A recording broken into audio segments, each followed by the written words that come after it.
flying high, you know how I feel. Sun in the sky, you know how I feel.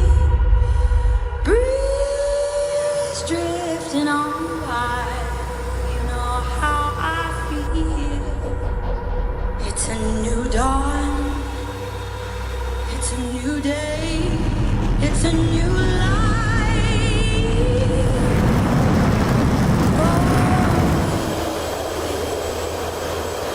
And I'm feeling good.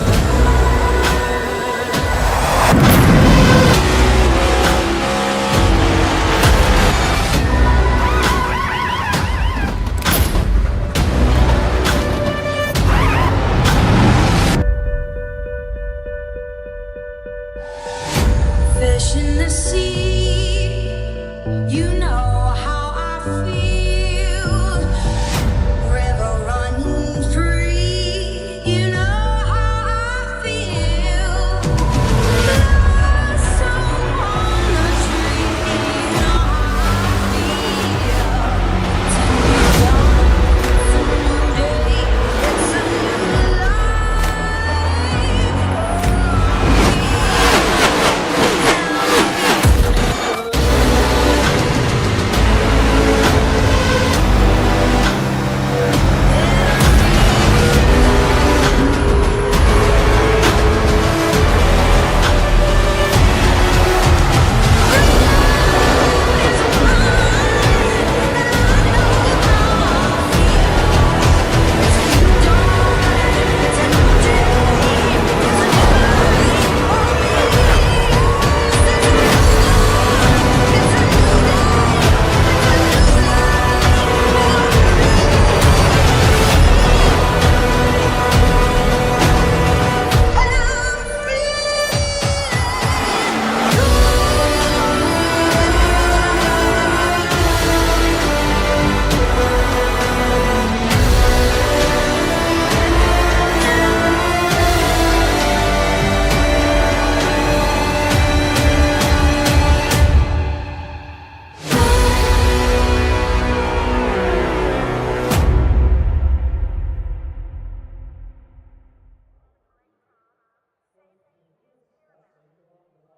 Live from the virtual Atlanta Motor Speedway, we are in Hampton, Georgia, just around a half hour south of the city of Atlanta for 100 laps of GoatLocker Racing, Cruisin Classics Next Gen Series action. 100 miles at the latest super speedway in racing, the 1.54 mile AMS, recently reconfigured in 2022 to play host to this wild bit of racing. It's race 7 of 10 in the regular season. And of course, with this tri-oval sort of configuration here at AMS, no better time to bring in my co-commentator Jeremy Briggs. I'm Dylan Coyle. This is going to be quite wild as this race goes on. We've got over 20 drivers set to do battle here as qualifying is close to wrapping up. It's not going to go caution free, let's just say that.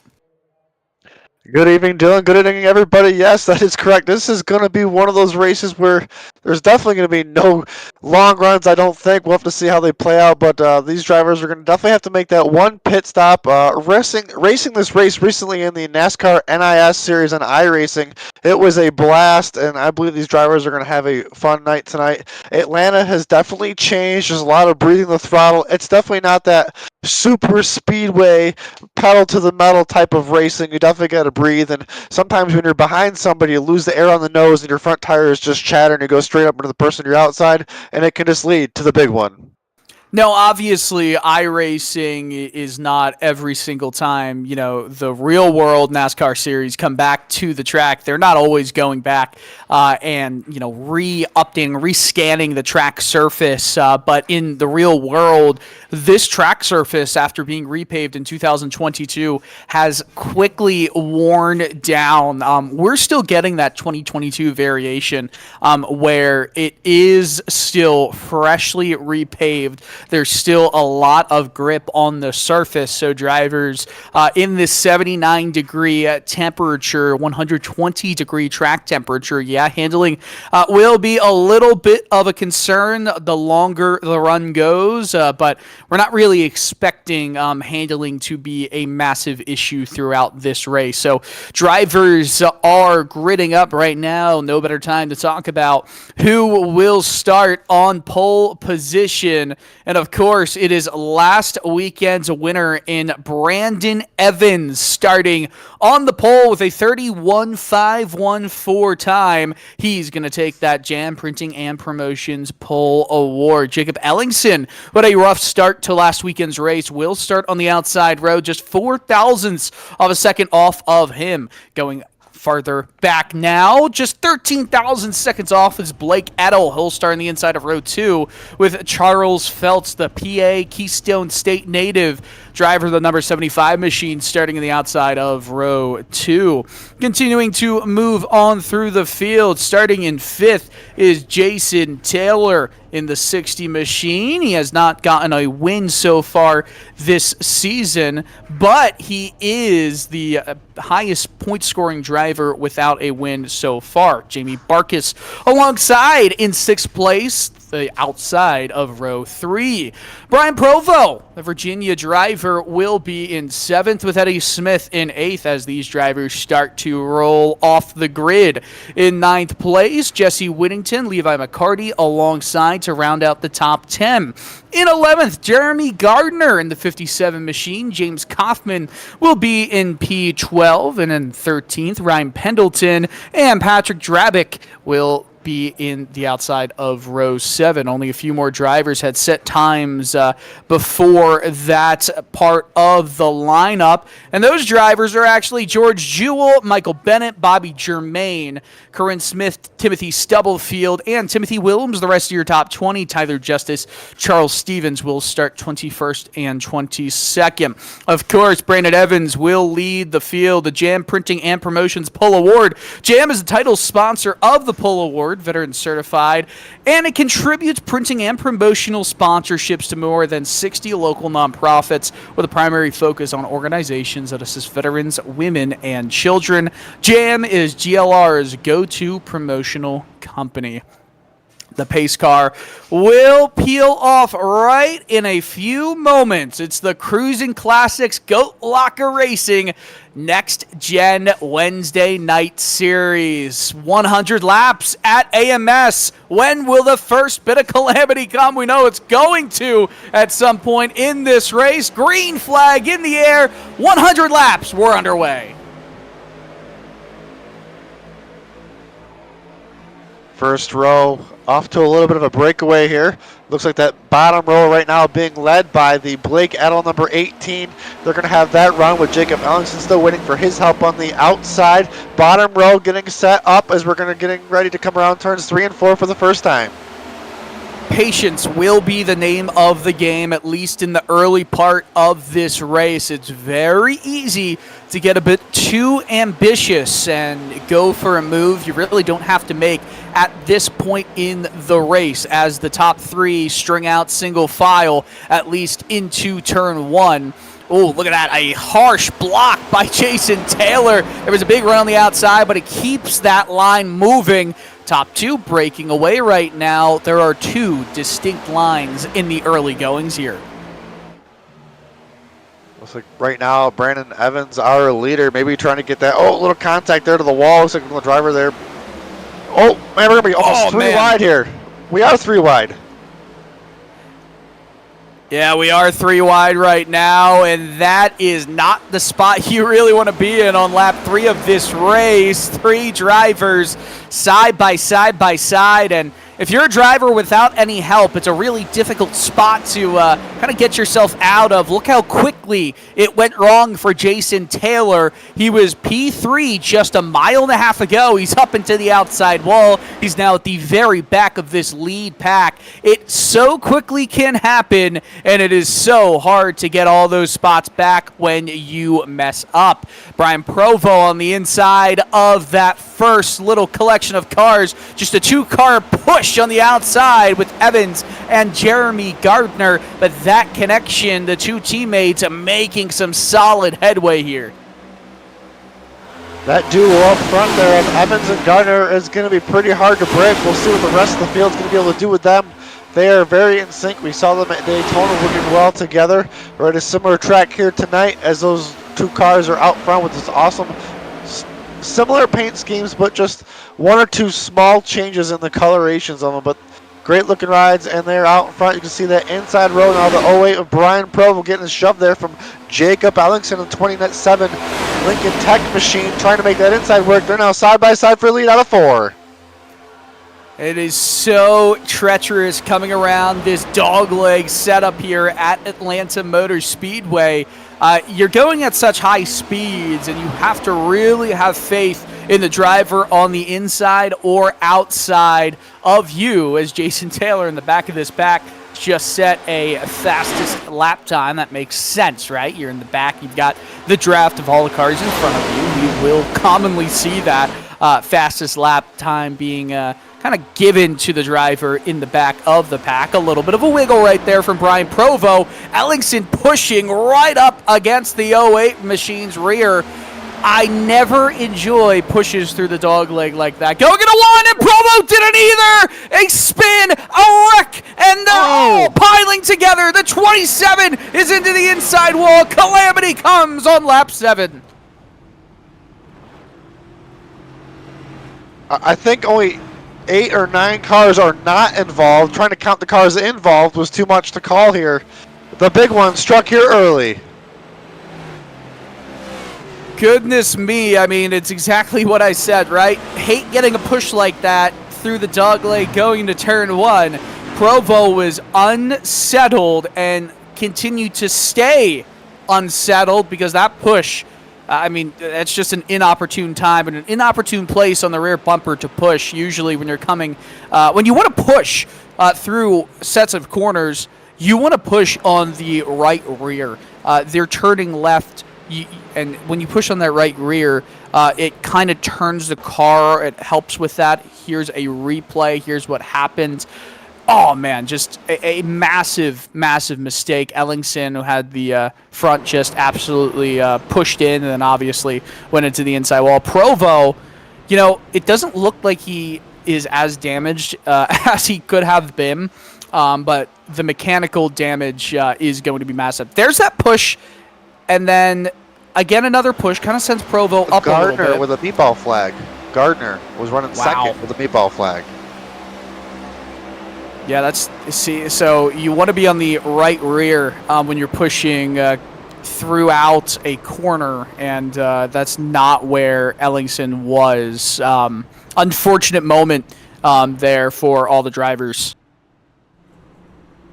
A lot of drivers involved, a lot of damaged cars now. Going to have quite a few of them coming down pit road trying to get repairs so they can get done. And that's really going to split this field up. We're going to have probably 2 packs of racing here once we get back under green. We'll see who is not damaged, who is damaged, and we'll see how that all plays out here when we get ready to come back to that restart. Looks like the first few cars are staying out. So a bunch of drivers did go into the pits from 15th on down to get some damage repairs, get some extra fuel. Everyone still needs to stop once more in this race, obviously. You're looking at, you know, around lap 60 on fuel, give or take, for a stop, maybe lap 55 to 65, we could say, is that that pit window for a full fuel tank to the end of this race. Man, what an unfortunate happening on lap 7 of this one. A lot of drivers who did get damaged, they'll be able to get that car repaired, and they're going to hope for more incidents like that so they can get back in this race, specifically on speed, because if they can get it repaired, you would assume that they have the revs as long as there's no major engine damage. They'd have the revs, they'd have the speed to stay with the main pack, and maybe they aren't going to be the one who can push hard, but you never know what happens on a super speedway race. Still, a lot can happen with a lot of laps left. As the pace car lights are off, these drivers, they can have a lot of new names and new places here, as a lot of these drivers that are up here were not up here before that caution as they made it through that wreck, and looks like the Gardner machine has retired. Cruisin Classics is the title sponsor of this series, and it houses hundreds of unique automobiles within a 56,000 square foot showroom in Columbus, Ohio. It's one of the best collections of muscle cars and classic cars for sale in the U.S., and there's something for everybody when you come to visit. Cruisin Classics, definitely one of the biggest partners of GoatLocker Racing, the title sponsor of this series. Look at all the drivers on the inside there after coming around from late pit stops. Green flag back out in the air. Brandon Evans leads the field. A massive jump right there. No one really saw him speeding away that quickly. And Brandon Evans right now, one of the strongest drivers so far this season, got so far out. Looks like the field is going to make that move to the outside. With not having a teammate in the race anymore, we'll have to see how Brandon Evans is going to play his cards, because he's going to need help from someone. Yeah, this is really the question of who has the speed, who doesn't at this point in the race. Brandon Evans had such a big advantage that obviously it's an accordion, right? With everyone getting the help from a drafting buddy or the pack, if you will, you're going to have to find a dance partner or a bunch of dance partners to get that speed going. Looks like he has that exactly. So I think we're going to see a bit of separation in a pack right now, as we're seeing all these drivers who do have the speed to stick with the main pack, sticking together right now. There are around 3 or 4 cars off of this main pack who obviously down a little bit on power for the time being, but we still have a race on our hands on lap 13 of 100 here at AMS. Looks like Jacob Ellingson has returned back to the track. He is only 2 laps down, but the field, obviously, he's not in that draft, so they may catch him here very shortly.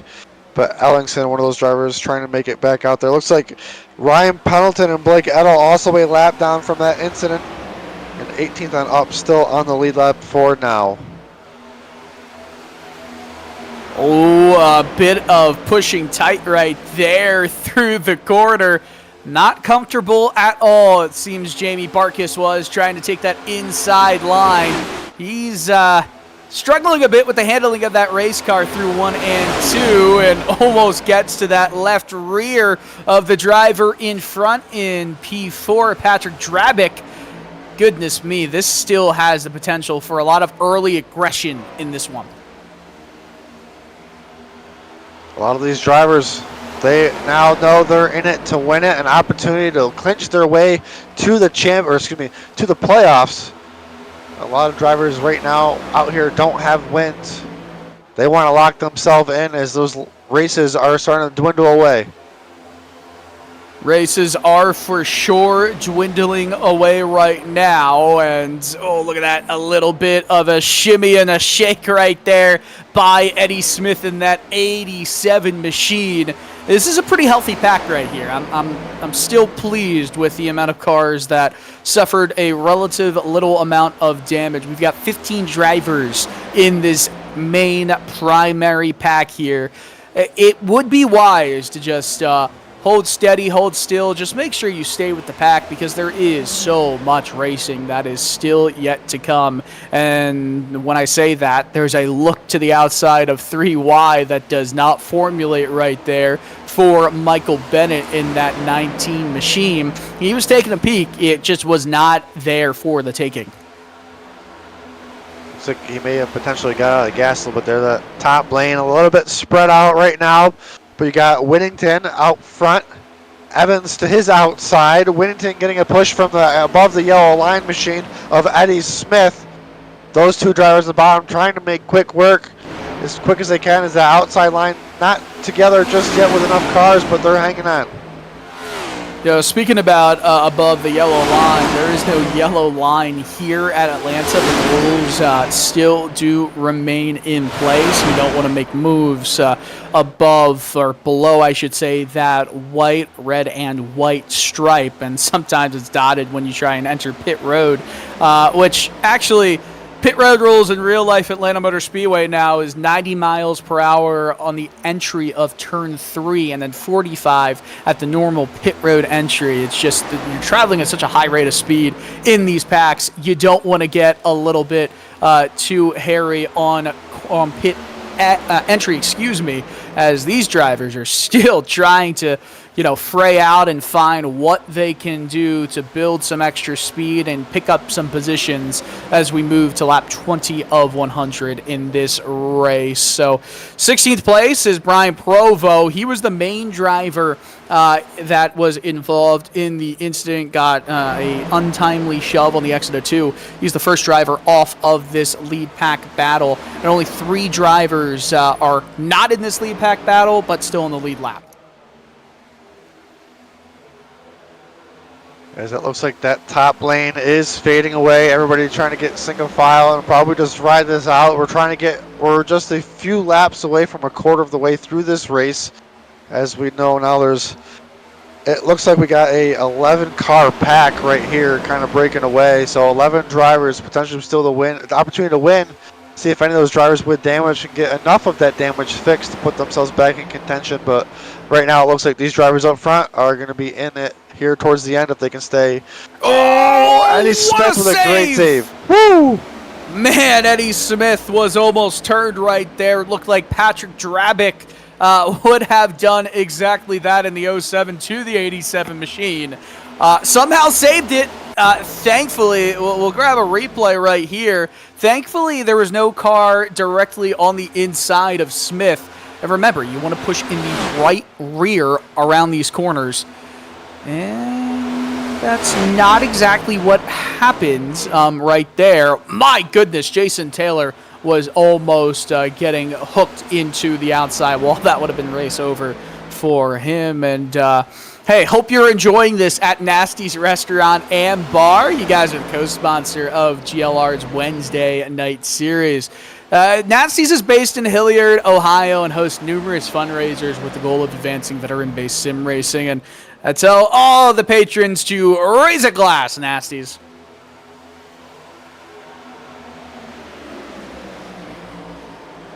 As these packs have definitely started to the pack has definitely started to split up here. It looks like right now 7th on back is the second pack.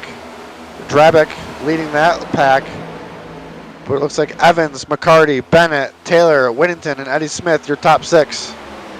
I wonder how much of this is due to relative speed from damage or just the ebbs and flows of this race, like with Eddie almost turning himself there, drivers letting off the throttle, and because this is such a momentum-based race, their drivers taking their foot off the throttle leads to the further segmentation of these packs. Not sure, but I'm surprised to see, or maybe I shouldn't be so surprised. Racers are going to want to race, but there is something to say for patience as we move to lap 26 of 100 right here. And, Michael Bennett's looking to the inside. Now we're 2 wide here for the lead of this race, and Braden Evans has gotten shuffled out of the primary single file line, and Patrick Drabick has caught back up. Oh, Michael Bennett almost turned. What a save again. Well, that was like some Ryan Blaney stuff right there.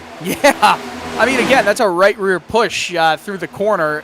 Every time we've seen a driver turn to the inside, as we're 3 wide right here, just don't know why. That's why. It's a right rear push. You cannot be doing that in these corners here. One thing I learned in my left rear, I should say. One thing I learned in my iRacing race was it was just really hard to push in these turns in general. Just these cars are just a little touchy in the turns, in my opinion, and just felt like in our race, we just felt like it was more comfortable just to push on the straightaways, obviously, until we got to the end, and obviously that probably led to some of those wrecks. But we'll see how these drivers continue to get it figured out. As looks like they're back to single file. Looks like the top 8 are in this line right now, and 2 cars just farther back, trying to latch onto a little bit of draft they can.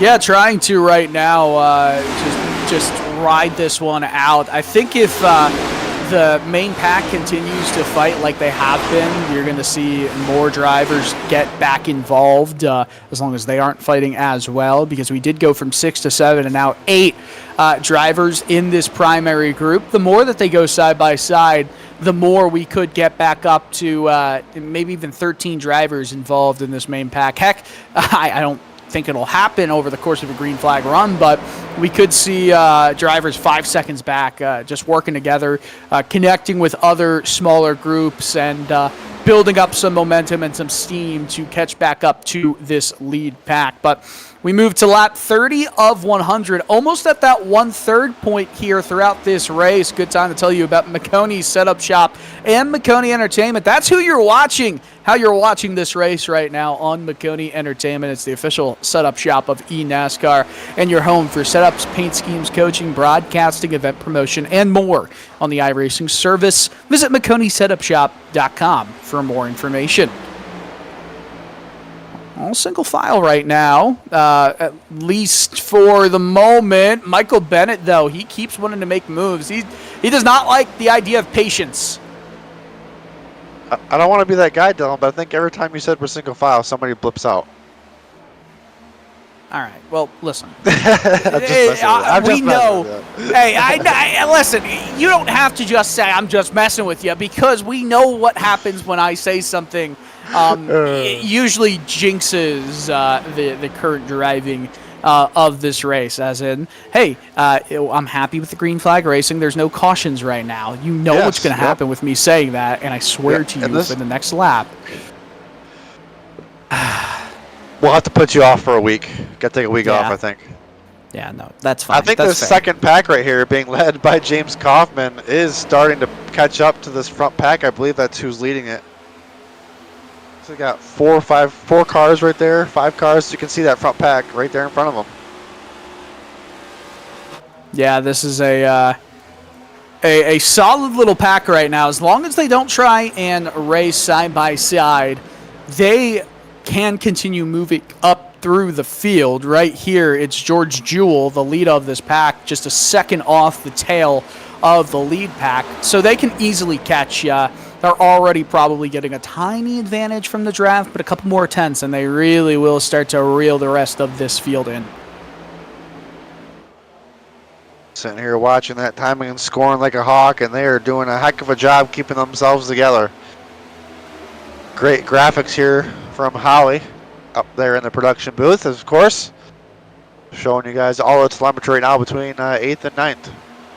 Yeah, Howie Burrows, got to give a shout out to Howie, doing a great job. He'll be with us for at least the next month or so, producing for us through at least the regular season into the playoffs, which the regular season will be coming to a close at the end of March in Nashville. So that's also a Dash for Cash race. $60, I think, will be the winning prize as we take a look at the Season 7 standings. Brennan Evans, the only driver with multiple wins this year. Jason Taylor, Patrick Drabick, and Timothy Williams are looking pretty steady to point their way into the playoffs. Charles Stevens, 15 points up. But everybody else, I mean, there's a lot more spots at play here. And if another driver is able to steal a win in a race like this one tonight, they, as long as they fit in with the 6 or 7 race minimum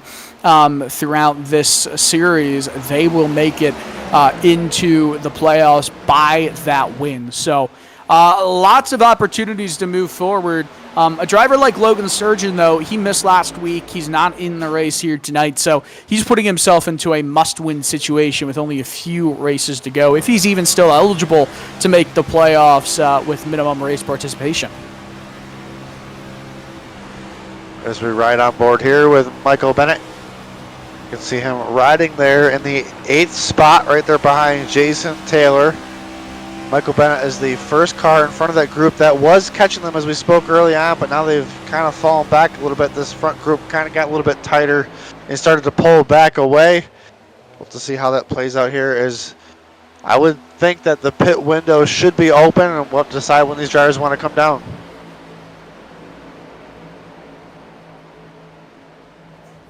I would say the pit window will not open up until lap 60. That's what, maybe a little bit later than that. Yeah, not good, not great. You got to get back in line if you want to catch back up to that lead pack. They're now 1.5 seconds off, so obviously they're not working together as well as they could to catch up to this lead pack in front. Here's a little bit farther back on track, further back in the lineup. Charles Stevens in 15th, while Brian Provo is behind. This is a bigger pack that is at the tail end of the lead lap as well, I believe, as some drivers who are a lap down. So mini packs have formed all throughout this race. Only a caution would bring them all back together. And if a caution did come out, they would be able to pit for fuel and be good to the end of this race. You can see Brandon Evans still leading the way. Levy McCarty there right in second in the number 12 car, needing to have a good run, 9 points above the cut line. Running in second, finishing second, or punching your way in with a win is going to be the way to go. Looks like Levy McCarty showing his cards very strong tonight. Yeah, Levy McCarty is doing such a solid job in this race right now. He's just chilling, though. That's what I really like. He's not trying to force the issue, at least up until this moment. He is sticking on that right rear when he pushes throughout the corners. So he's doing it right. He's doing it well. He's not necessarily going for it all, not going for the home run on lap 41 of this race. But that Ford Mustang is very fast through this field. Has a golden opportunity to get that one. Been watching Levy McCarty. Looks like he's just giving Brandon Evans a little shot here and there towards the end of the straightaways and kind of just taking a little breather right here into the turns to not do anything to risk any of these drivers getting in a wreck, as we're just not the halfway just yet, but we're closing in on it as this race has now picked up a little bit of speed. As we look further on back, we got about 5 cars off this lead pack, being led by the number 33 of Tyler Justice. They are now 3 seconds behind, so they've kind of broken apart and fallen off. So we'll give that to about 8 cars right now in that lead pack, as we got 2 battling side by side at the back of that lead pack. Yeah, this is some racing that doesn't really have to be happening right now. They're almost caught up to this pack. Well, I should say more they were that attached to they've their front lost. pack. Yeah, 100% that with Jason Taylor and Michael Bennett.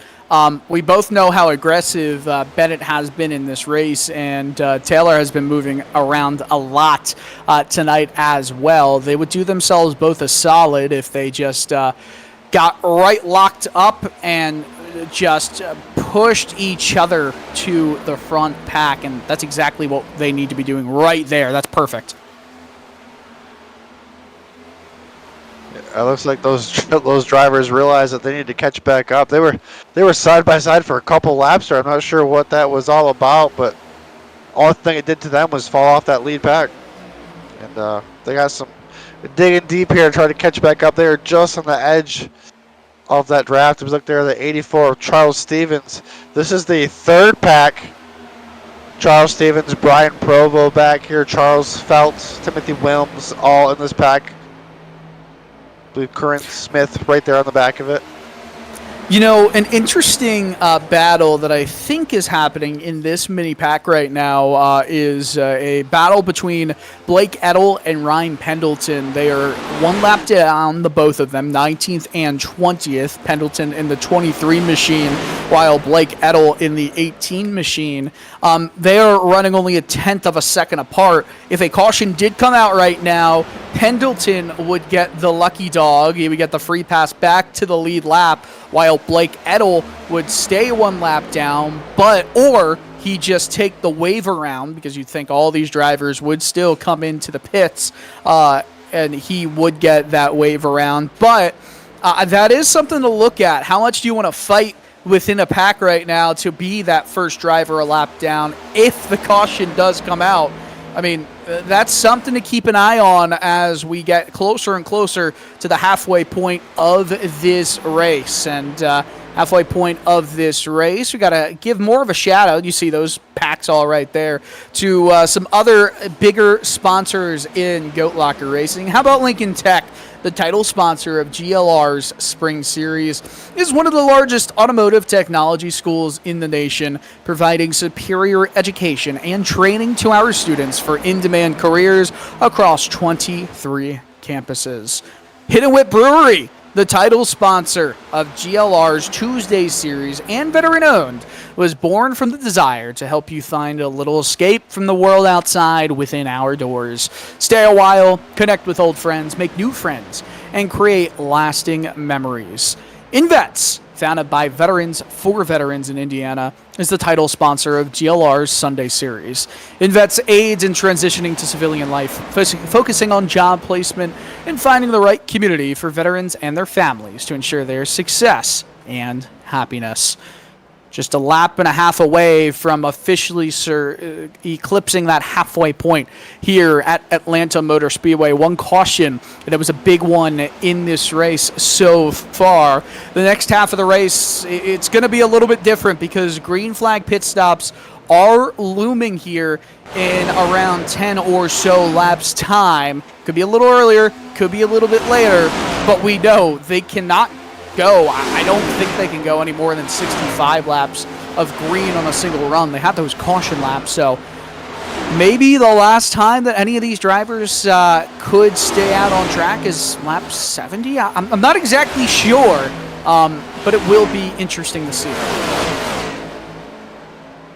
The drivers are going to have to definitely start putting that back of their minds, and sometimes when you come down for that pit road cycle, that will lead to some calamity. When I was in my race, on iRacing, you didn't really have a speed limit. When you entered into turn 3, I could run about 120 miles an hour comfortably without going above that pit road entry line. And obviously you come to this next, you're going to be down to right to 45, and a lot of drivers are going to try to get every inch they can, every millisecond they can try to gain on everybody in front of them. It's going to be pretty chaotic if we have a green flag stop here in the next few laps, like you said.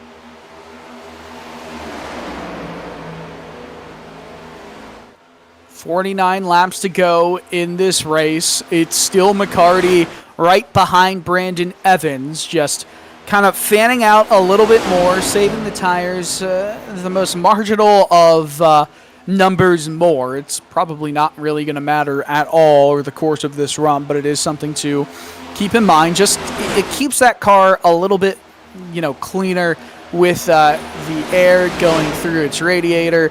If you press the front of these cars up for too long of a period of time, obviously they can overheat. That can lead to some issues, especially on cars that have already suffered some front end damage in this race. It's not really going to be much of an issue, but if it was a longer race, maybe 260 laps like the NASCAR Cup Series does, that would be something to keep in mind. Usually under cautions, everybody does give, their water temperature, their oil pressure, everything like that. Just a nice little check-in for some of the engine tuners throughout the NASCAR garage. So coming to 46 laps to go on lap 55 of this race. I'd say in 5 laps time, you might see some takers. It could go all the way up to 15 laps time. I gotta tell you what, we had that big wreck there, 7 laps into this race. Now we've had this decent stretch of racing here, a couple packs of racing. Obviously up towards the front, we know who's been large and in charge. That's Brandon Evans.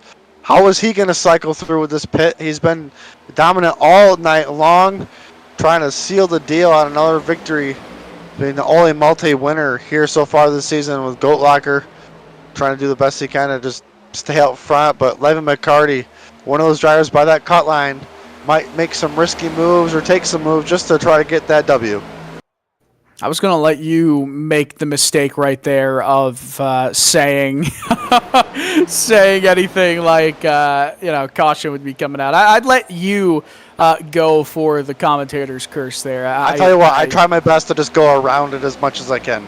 As soon as I feel myself getting close to it. You were getting very close right there. I'm proud of your resilience in the face of potentially damning words. Well done. Well done. Better than one of us in this booth, aka me. I do hear some driver chatter. I wasn't sure if they were talking about when they're going to be pitting, but some drivers starting to communicate up in that top pack. We'll have to keep an eye on it. Okay. Yeah, definitely keep an eye on that. I'm sure the calls to pit or when to pit. You want to pit right now since the packs are much smaller. You're going to be hurt a lot more if you go by yourself and don't get connected with any one of these packs. I mean, that would be true with larger packs too, but you really need to make sure that you're not the only one in the pack that you're in going down pit road in just a few laps time. So 42 laps to go. We are on lap 59 of this race. These drivers have had to deal with that one caution period that did lead to their ability to engage the clutch in under caution, not use up any fuel or use up very minimal fuel. So they will be able to go a few laps longer than if they were going full out the entire way. Here's a question I've got. I don't think they should, but I wonder if any drivers say, you know what, I'm going to go right sides here just to help a little bit with my turning ability. But if you do that, you're going to spend a lot more extra time on pit road. You're going to end up, I think, hurting yourself more than helping yourself unless it's under caution. When I was pitting in the NIS race, I was taking either rights or lefts, depending on which time of the cycle I wanted to do it. I do think that the left sides did wear a little bit more for some odd reason, so we'll have to see maybe if somebody tries left sides, but closing in on it, these drivers definitely got to get ready to start making those decisions on what they want to do. And this has been one of those races where a lot of things are getting ready to happen, and it's going to be really exciting for the viewers. Yeah, no, it's going to get quite crazy, and I would not be shocked if throughout mid-pit cycle a driver has difficulty getting down to pit road speed, especially if they're planning to go into the pits from turn 4 and not down the backstretch into turn 3. Going to be wild to see. And now we're at 39 laps to go. All right, so the 33 machine is bringing it down pit road. That's Tyler Justice and a few more drivers from this pack bringing it into the pits. They get down to the backstretch pit entry. They'll go a little bit slower here, and it feels like they're crawling around. It's now officially the longest pit road in NASCAR. They have to cut it in half once they hit that cone right there. Now they're down at 45 miles per hour, and we'll see how long are these pit stops. Is it going to be problematic? They all did a great job getting down to pit speed, or so we thought. The 42 and 75 machine speeding. And we think it was speeding from the first part of pit entry, entering in potentially illegally. I thought I saw that back there. More drivers have their car on the jacks. Some are getting tires, some are not. I would say that's problematic big time for that entire group when 2 of your 5 or so guys are, having to serve a penalty from that point on under green. Definitely going to hurt their races that they were still fighting for. It looks like Jason Taylor on an island by himself right now, getting onto the backstretch. We'll see if the leaders, they are coming this time. Leaders are coming this time. This is going to be the biggest stop of the race for all of these drivers. Only 3 from this lead group come down pit road, they have to make sure that they don't speed around this part too much. I'm not sure if there's any speed limit on that part of pit road. You'll have to answer that question for me. Okay, so no limit. It's just about properly entering the pit limit, or I should say within pit road right there. So no limit on speed in the entry to pit road through 3 and 4, but you got to make sure that that car stays within those lines. Oh, big lockup from the 12. But gets into the box fine. Just barely got in his box there. A lot of luck on the side. Looks like we're going to go with 4-2 here. Looks like just 2 for the 94. 4 for our leader, Brandon Evans. He's going to try and tag onto the end of these two right here. As Whittington only took 2. All right, so 2 seems to be the popular option. More drivers coming down pit road with 34 to go. Right now, not a lot of drivers are left on track who have not come down in this cycle. Now, Provo, Stevens, and Wilms, the 3 leaders in this race right now, can actually stay out for a longer period of time if they so choose. They pitted already in this race to try and fix some of the damage from that first caution. I believe they have all, for the most part, come down pit road or are planning to come down pit road. Timothy Stubblefield is the only driver in this race yet to pit. Currently P1 of this race in that 92 machine. I think he's holding out for a caution. Sometimes Caution's not going to come. You got to play that gamble, and the one time you're waiting for it usually doesn't happen, but anything can happen with these drivers. Packs just starting to get all put back together. Who's going to cycle where? Whittington kind of out on his own island right now as the pack begins to form up behind him. Will they stick with him or shuffle him out? We're about to find out. 86 getting a black flag, an infraction down pit road right now. That's what we're hearing. And we'll have to get back to you on exactly who that black flag. Timothy Wilms is getting a penalty there. So here's Brian Provo coming down pit road, as well as Timothy Stubblefield. They held on for as long as they could. Corinne Smith is now in the lead of this race, up 27 seconds over Brandon Evans. And Smith, she has pitted twice in this race so far. How long can she stay out? You know, and the best news for her right now is she's actually with a draft. It might not be well, but hey, it's better than nothing. So it slows that time down, saving some fuel potentially. You never know. Anything can happen. Not sure how far or much longer she can go, but she is definitely trying. And the caution comes out the right time. You know, it could just work out in her favor to at least get a lap back. Because I think she was a lap down at one point. Interesting. Blake Edel right there, he's going to be the first car not on the lap down there. So he's in 11th, just in front of our leader. Be the last 2 cars to make their stops. Well, with Smith's 2 stops, I mean, they came early on in the race, right? Fuel-related reasons and I think damage repair. So, I mean, she can't make the whole way, but for sure, holding out until potentially something happens here, it makes total sense. She's going to be hoping for a caution as Jason Taylor is down pit road. Couple cars finishing up their service for this race as the laps are winding down. This is starting to get a little dicey up front between Evans, McCarty, Drabick, Smith, Barkus, and Whittington all battling right here.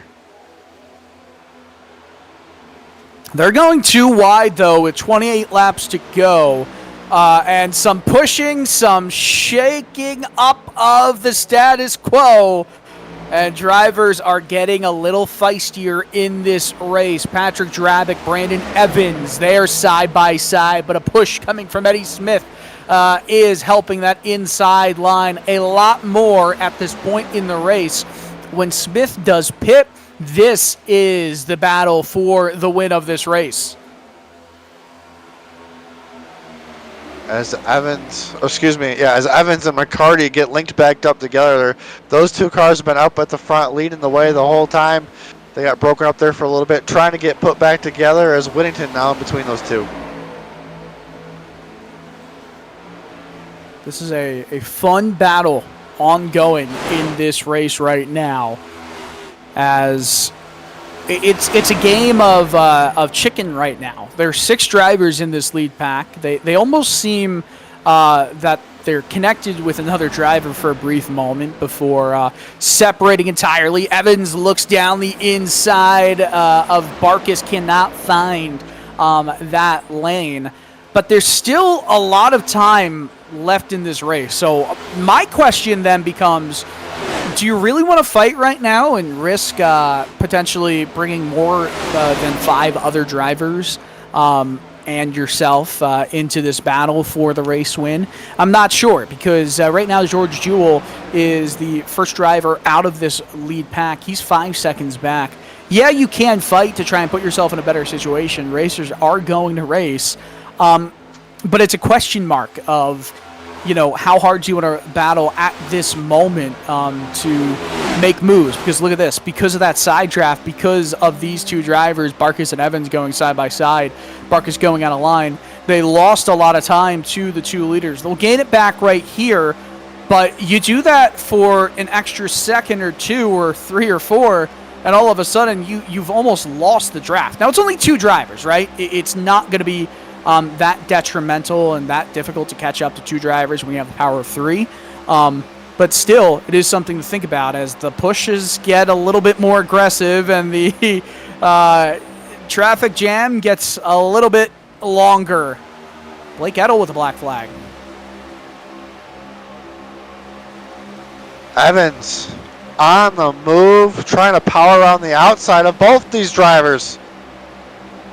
I don't think he's going to be able to do it. Not going to be able to Who's get clear. there? His bumper, though. Oh, yeah. Here we go. McCarty's going to give a big shove into the corner. That will edge Evans ever so slightly ahead, but not far ahead enough to come down and clear the 07 machine of Patrick Drabick.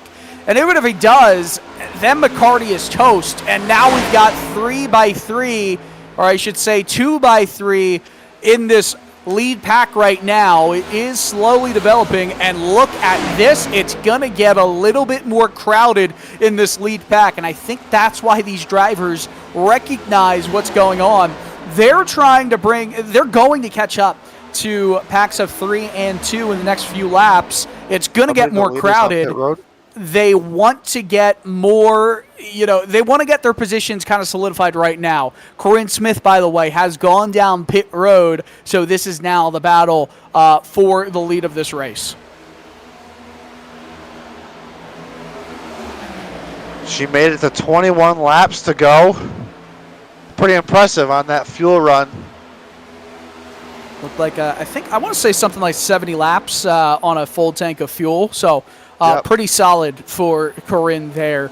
That was kind of the limit I thought that these drivers could go if they were saving a bit more than they bargained for. But now it's a straight fight to the end of this race. This is going to get really hairy right now. Drivers are going to go a lap down very quickly. Charles Stevens and Timothy Stubblefield are part of this battle that these leaders are moving up on. They're going to be a part. They're still fighting for the lucky dog. And look at this. This is getting hairy. Drivers splitting 3 wide. Evans might have scraped the outside wall through the dog leg. All of them trying to take advantage of the lapped cars. Patrick Drabick does it the best, though. Gets to the inside. This is what we call a hornet's nest. Pendleton in the 23 just says, I'm going to get out of your way. One of the lap cars, they almost touched going into turns 3 and 4. One of the lap cars decided to try to make it too wide as the leaders were coming to him. Has developed all of this chaos. Another one of the lap cars trying to bail and get out of the way as the lead battle is on Evans, trying to take it back from Patrick. Well, the biggest thing right now is, Evans tried to force it middle 3, could not get the door to stay open long enough, loses a couple of spots because of it. I mean, if you're a driver like Stubblefield or Stevens, you're fighting now for the lucky dog, but you're also fighting to get back onto the lead lap. So there's so many storylines at play here, coming to 17 laps to go, that things can get haywire very quickly, and it's uncomfortable for all involved. I don't know if we're going to stay green for 17 more laps of this.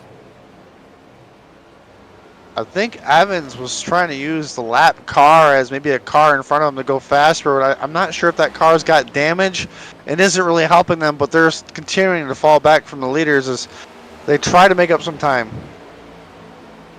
Yeah, they've got to do something, make a move very quickly, and I think that's what McCarty is thinking as well. Goes down to the inside to work with Whittington. Evans still on that outside line, making something happen. I mean, sometimes you're looking at a shared mutual interest, right? It's not the worst idea in the world to work with a car that wants to get back onto the lead lap, because you both have the exact same goal, pass the leader of this race. So whoever you push in front of you that's in the fight for the win of this race is going to try and pass you at the last moment. You can just keep pushing that lapped car. However, Evans says, nah, I've had enough of working with you right now. I've got to go for myself. It's not a bad alliance to make. It just did not work out well for Evans at the moment. But the top six are all in line again. Things will get hairy as this race meets its final 15 laps here. Oh, goodness. There's going to be some chaos. I should say 14 now. A couple cars in the mix, but they're a lap down. They were trying to stick towards the back of this pack, but they're starting to fall off. That's going to open the door back up for these leaders to start slicing and dicing. As we got a 6-car breakaway, they are 7 seconds away from 7th place. George Druhl, Tyler Justice, and Michael Bennett.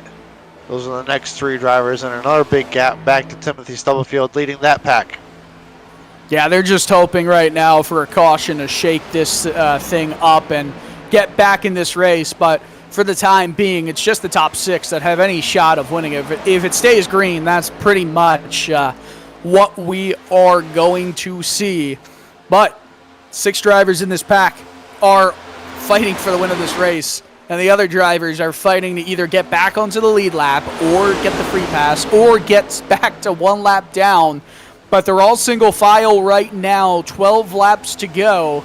Who's going to make a move? That's Brandon Evans on the outside doing just that. Levi McCarty, Jesse Whittington come alongside with him. 2 lines. The outside line attempting to get some momentum right here. Whittington decides, you know what? Yeah, I like the speed that you guys have got. He stays up on the outside line. He might move back down to the inside. It depends. He hits the outside wall. The tire wear is becoming a factor as we move to 11 laps to go in this race. It's anybody's game. Whittington, one of those drivers that only took 2 tires. Evans, that took 4. That is something to note. It will matter in moments like that. Maybe a final move of the race you won't be able to make with a 2-tire stop compared to a 4-tire stop. But to just stay with this pack, you don't really need 4, you just need a 2. That's exactly what we're seeing. The small differences are showing to be. 10 laps to go here, 15 miles until we crown the winner of this race at Atlanta Motor Speedway. Patrick Drabick has been leading the last dozen or so laps, but things can change in an instant, and they usually do. Like I said, Drabick leading the way. Eddie Smith just hanging tight right there in second. Barkus doing a good job hanging tight with these top 3. Trying to have a good run as Whittington has a little bit of a gap between him and 3rd place right now. We'll see if they can get a good push. I'm sure Brandon Evans is going to make a move with or without Jesse Whittington. We'll just have to see how that plays out as those 2 are trying to catch up to the top 3. I mean, for a driver like Levi McCarty or Jamie Barkus, you know, McCarty's 9 points up on that playoff cut line coming into this race. A win guarantees his spot in the playoffs. I don't even see Jamie Barkus in the top 14 of the standings. He might not even be eligible for the playoffs when it is time. However, a win and that minimum race participation amount would get him into the playoffs. Patrick Drabick, he's looking pretty comfortable at 34 points up on the cut line. But again, a win is a lock, and a lock is a lot of pressure off your plate to perform in the final 3 races after this one. And Patrick Drabick is currently in line to lock himself into the playoffs, at least the round of 12, 2 races that starts in just around a month's time. 7 laps to go. It's starting to get a bit more shaky up front. Everybody's trying to figure out what they want to do for a calculated move here. Brandon Evans has been kind of pushing the car in front of them and pushing them deeper into the corner than I think they want to go, and able to kind of just move underneath them and make the pass. We'll see what he does when he's up here to third. 6 laps to go. This 1.5-mile course, it feels even shorter when you're trying to make moves to go up front.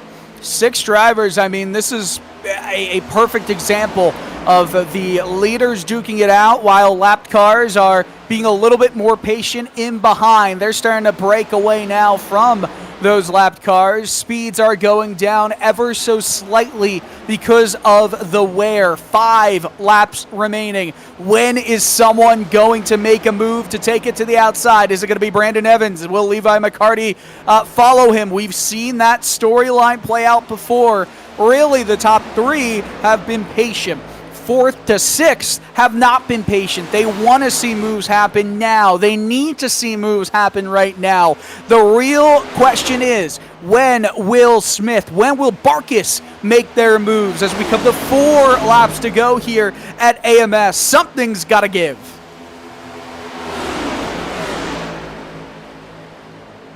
Evans trying to do everything he can, trying to sneak into the inside there of Barkis. Barkis trying to do the best job that he can to protect that white and red line. Cannot pass underneath it. He's going to force that Evans machine to go around the outside. McCarty struggling just a little bit to stick up there with his team. I guess you could say not official teammate, but unofficially the pit teammate since Evans lost his teammate of Gardner at lap 7's big wreck. Down to the final 4 laps. Who is going to make the right move at the right time as Patrick Drabick starting to have internet issues? Final 3 laps, that is. So these drivers have even less amounts of time to make those moves, protecting the inside. That's the name of the game. Eddie Smith looked about half a car length lower, and Patrick Drabick said, "Not today, you don't." They're coming back to 2 laps to go, 3 miles in this race, and Eddie Smith is desperate to make moves. Swings to the outside, swings to the inside. There's still not enough car lengths to get down to the bottom, but he's so connected, so close. Patrick Drabick starting to have some internet issues at this point. It is anyone's game in the top 6. Evans makes the move to the top. Oh, here we go. Here is that final lap setup. Will they make it back to the stripe? The next flag will be the checkered flag. We're finishing it under green flag conditions. Evans gets a big jump, gets a big push from McCarty, falling off his Barkis. He does not have the shot he had before. Smith and Drabick way too far out in front. Things can get quite crazy as we move through 3 and 4. Brandon Evans with a big run on the outside. He's got no help though. Smith comes up the block ever so slightly. Patrick Drabick is in the prime position to take his first win of the season, and he does just that. He has locked himself into the playoffs.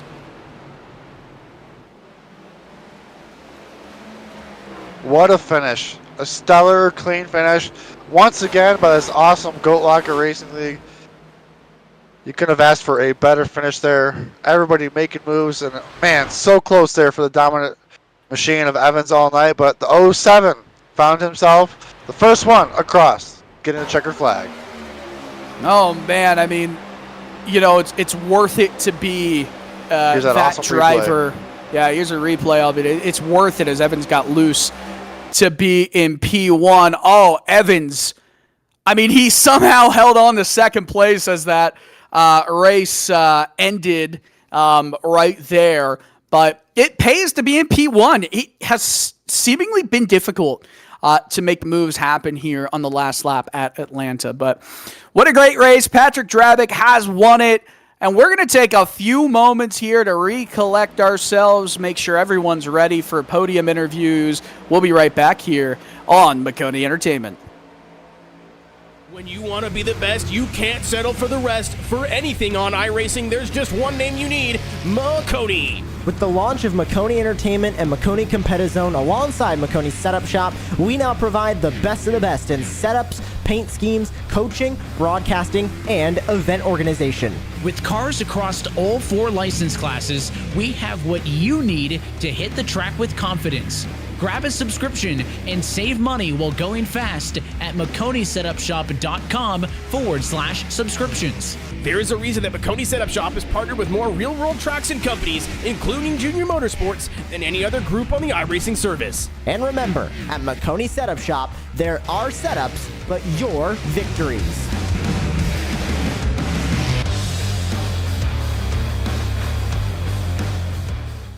Superior quality, ultimate protection, and the highest level of craftsmanship. We make our gloves for the hard worker that wakes up every morning and gives 110%. You deserve the highest quality protective gear that's going to work for you, day in, day out. We know it can be tough deciding what companies to trust for your hard-earned money. It's all in our name.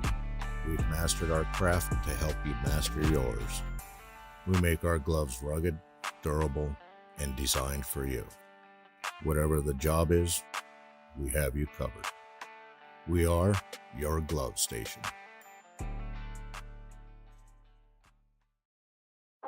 A thriving job market and low cost of living, plus a wide range of veteran benefits, make Indiana the perfect place for veterans of the United States military to call home. InVets can help you find that home. We're an organization started by veterans to help former service members transition to civilian life in our state. InVets can help you find the community with the career opportunities, housing, schools, and amenities that fit your lifestyle. To learn more about InVets, visit us at invets.org today.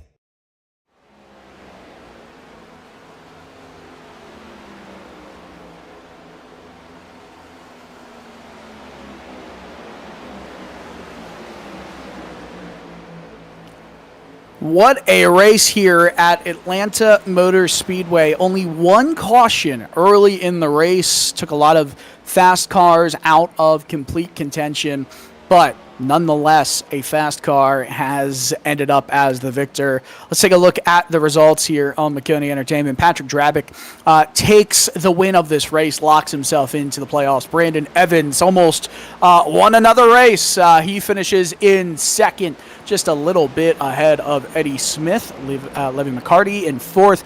Jesse Whittington rounds out the top 5. Jamie Barkis ends up in P6. George Jewell, Michael Bennett, Tyler Justice, Charles Stevens, the rest of your top 10.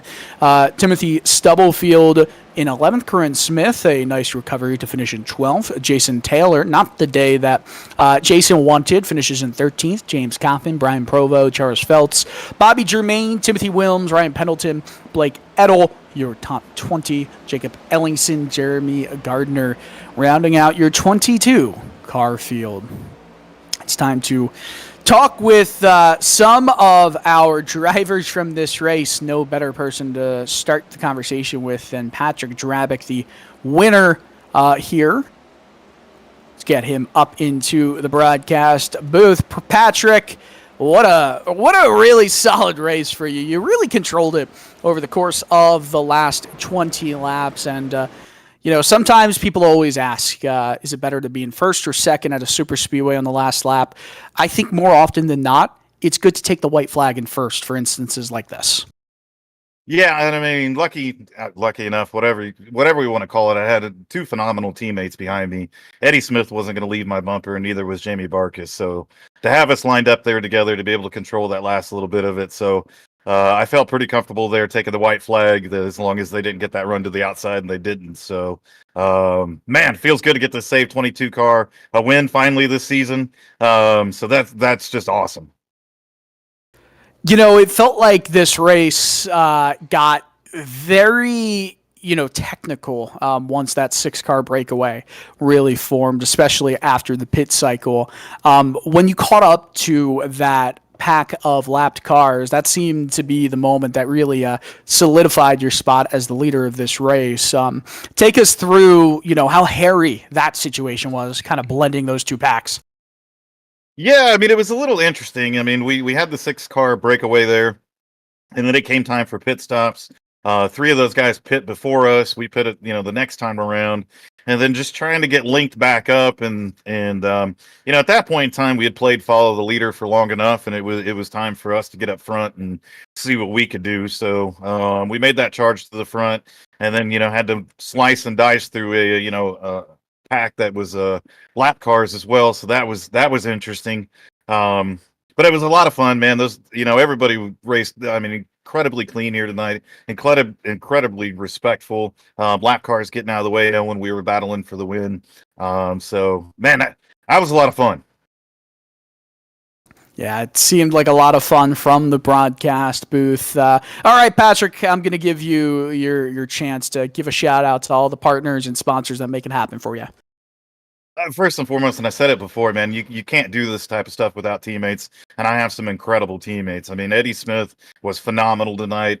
Jamie Barkis, Ryan Pendleton, and Jake Ellingson both had their issues along with Brian Provo, but you can't do this without this amazing team that we have. So all the credit goes to them for this win. So thanks to those guys. But Lincoln Tech and everything they do, tomorrow night Lincoln Tech's going to be on Goat Talk, so please tune in tomorrow night at 8 p.m. on Above the Yellow Line.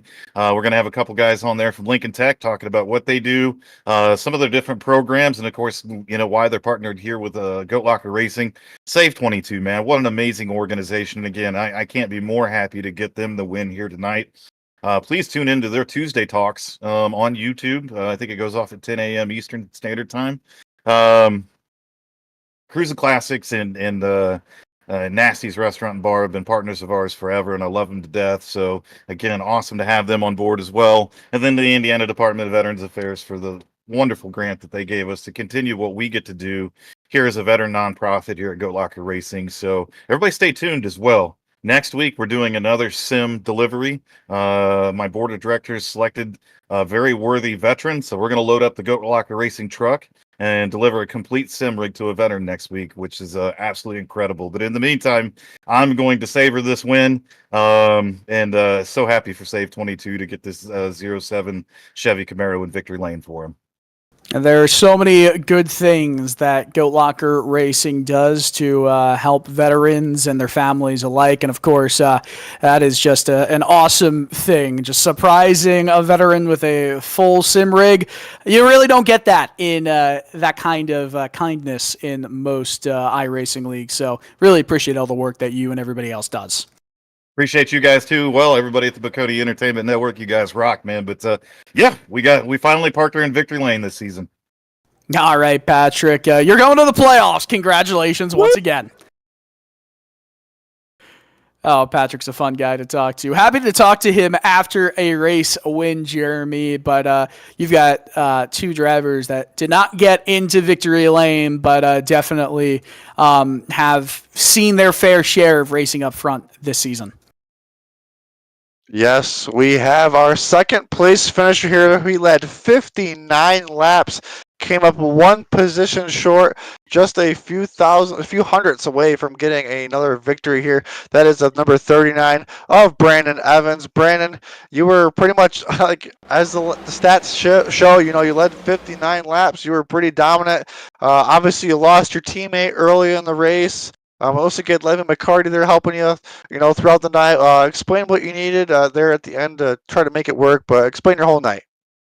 Yeah, it was unfortunate to lose Jeremy right there in the beginning. I felt like we were going to work really well together, just kind of sticking in the top lane and staying together and managing the race from the front as best we could. That was my goal. When I race this track, I always race it with pretty much 100%. I'll use the word aggression, but not to be mean to other drivers on the track or be a bully, but it's just you have to take the runs and you have to stay in the lead. And I knew with the tire wear towards the middle of that first run that we're gonna have to try to time this with the pit stop. We're gonna have to battle our way and stay in the front. I had clean air, managed that. We nailed the pit stop. That's the first time I've actually ever done a pit stop on the new pit stop configuration with the pitting on the backstretch. So that was kind of goofy, but we nailed it. So I was happy with that. But yeah, just they had 3 and I had 2.5 with Jesse. Would get a run behind Levi, but Levi did a great job pushing me all night, so I really appreciate him doing that. But yeah, 10.5 short. But we tried. I wish I had more right front tires there at the end. I maybe could have got him at the end. It's just so hard to say. Well, congratulations on your second place finish. Your strong season continues. And who do you have to thank for this awesome season and this awesome night?